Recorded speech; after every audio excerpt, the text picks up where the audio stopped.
Well, all right, guys, welcome to our new adventure. I kind of feel like here's my geek moment coming out, the Starship Enterprise, and we're going where no man's ever traveled before, or where at least I've never traveled before. I hope that you guys are going to like this. I hope it works out. I've heard great things from some teachers that have used it, kids learning more math, all that kind of stuff. So let's get going. We're going to talk about circles and arcs. It is section 10.6 in your textbook. We are going to do two sections in chapter 10, and then we're going to move on to chapter 12, which is all about circles, but I figured let's do it all in one shot. So what we have to know is we have to have some circle vocabulary. And basically, a circle is just the set of all points equidistant from a given point called the center. So this is my circle. Its center is G.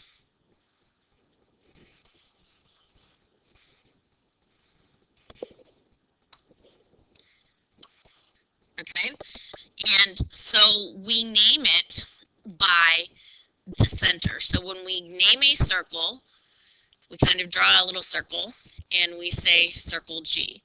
So G is our center, and to name it, we use that symbology. And you need to make sure you put that little center in there so that it doesn't look like the OG, the original gangster, right? So some more circle vocabulary. We have a diameter, and the diameter is the segment that contains the center. And actually, we should note that the segment goes from the sides of the circle. They're not really sides, but from the edge of the circle. So we've got two diameters in here. It's a segment, so to name it, I've got this segment, SU, and it is a segment, so we've got to use the bar over it to tell us it's a segment. We also have RT, which is here, and we name it with the bar over top of that. So those are two diameters of our circle. Okay. Next we have a radius, and the radius is the segment with one endpoint on the center and the other on the circle. Okay. So we've got lots of different radiuses. We don't really say radius, we say radii, spelled like that. Okay. So anything that starts from the center and goes to the circle, ends on the circle. So GS would be a radii or a radius. Okay. GT would be a radius. GU, and then GQ and GR.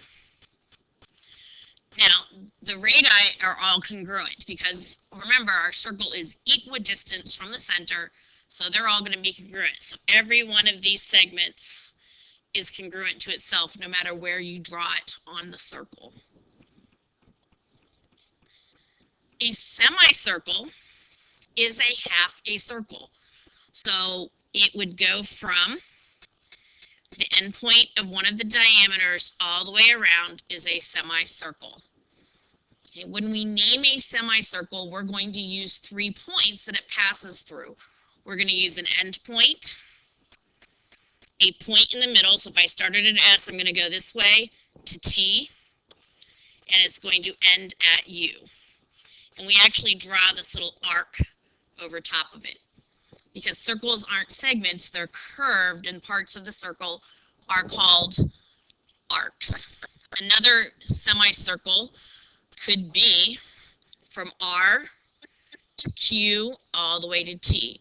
So another one would be R, Q, T. If you named it TQR, that is the exact same semicircle. Other things that are vocabulary is the minor arc. And a minor arc is just an arc on the circle that's smaller than a semicircle. So it's going to be smaller than half the circle. So for example, R to S would be a minor arc, and we name it with its 2 endpoints. U to T would be a semicircle. S to T would be a semicircle. So anything, or semicircle, a minor arc. Anything that is less than a semicircle is a minor arc. The other kind of arcs that we have are major arcs, and those are arcs that are larger than the semicircle. So if I started at S and I went around all the way around through here to T, you can see that it is greater than a semicircle. Here's my diameter, and it's greater than that. We name a major arc like a semicircle with 3 points. So its endpoint, S. One of the points it passes through, it could be U and T. Now, I want to make a little distinction. SRT is the same semicircle as SUT. We could pick any of those points and it's the same thing. And that distinguishes between the minor arc ST because we've got these 3 points and it tells us how it's going through that arc. Another piece of vocabulary is a central angle. A central angle is an angle whose vertex is at its center. So in this case, our central angle could be angle RST. Okay. If I wanted to maybe draw another radius here, we could say that angle QST is also a central angle. Now there's a fact that the measure of my arc is equal to the measure of its corresponding central angle. So remember that when we talked about polygons and we talked about exterior angles, they made a circle. And so a circle is made up of 360 degrees. Okay. This central angle is 50 degrees. So arc RT, the measure of it, and we have to use an M to say the measure of. So the measure of arc RT is 50 degrees. Okay. The measure of a circle, so if we're going to take the measurement of circle S, or how many degrees, is 360 degrees, and then a semicircle is always going to be 180 degrees, because it's half a circle.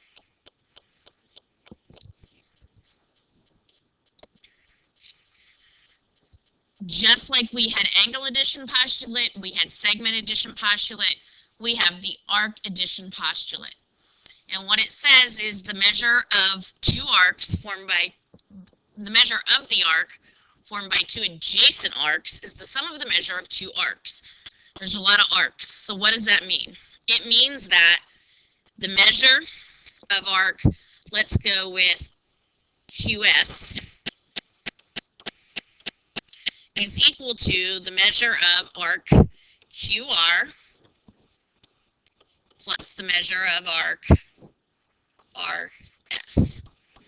So QS, that whole arc there in blue, is the sum of the measure of arc QR and arc RS. So if I knew that, say, this was 45 degrees and this was 38 degrees, okay, I would know that the measure of arc QS is equal to 45 plus 38, which is 83 degrees.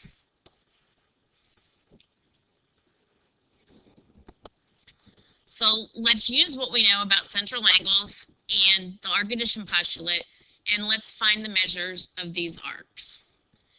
Now the first arc they're asking us for is GJ. So the arc from here to here, and notice that the angle that cuts it off is right here, and it's a right angle, which is 90 degrees, so that means that this arc is 90 degrees. Okay. Now, GJI is this whole arc from here to here, and sometimes with these circles, it's going to help to have colored pencils. So that is going to be the measure of GJ, which we said was 90 degrees, the central angle is 151, so arc JI is 151. If I add those together, it will give me the measure of arc GJI, which would be 241 degrees. Okay. Now HGJ, I'm just going to kind of erase these here. Try and leave the degrees there. HGJ goes from here to here, and you can see that it's cut off by a semicircle, so that's going to be 180 degrees. HGI is going to take that semicircle, or HJI, HJ, and then to I.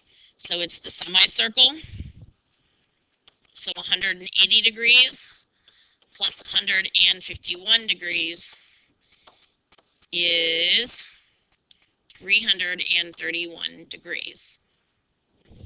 Okay.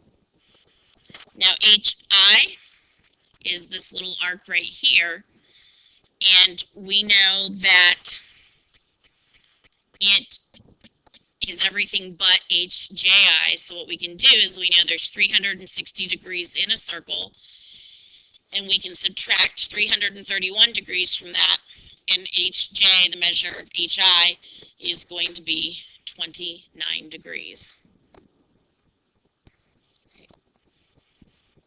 Circumference. A lot of intro stuff to circles. You might remember from Ms. Hogan's class, although you guys tell me you don't remember anything from her class. She's very disappointed. But the circumference is pi times the diameter. So you've seen both of these formulas. Circumference is pi times diameter, or circumference is 2 pi r, which makes sense because my diameter is really 2 times the radius. So let's go ahead and find the circumference of our circle above, and we're going to leave it your answer in terms of pi. So in this unit, we're going to be leaving a lot of things in terms of pi, which means we don't really put that value for pi in. Okay, we just kind of treat it like a variable.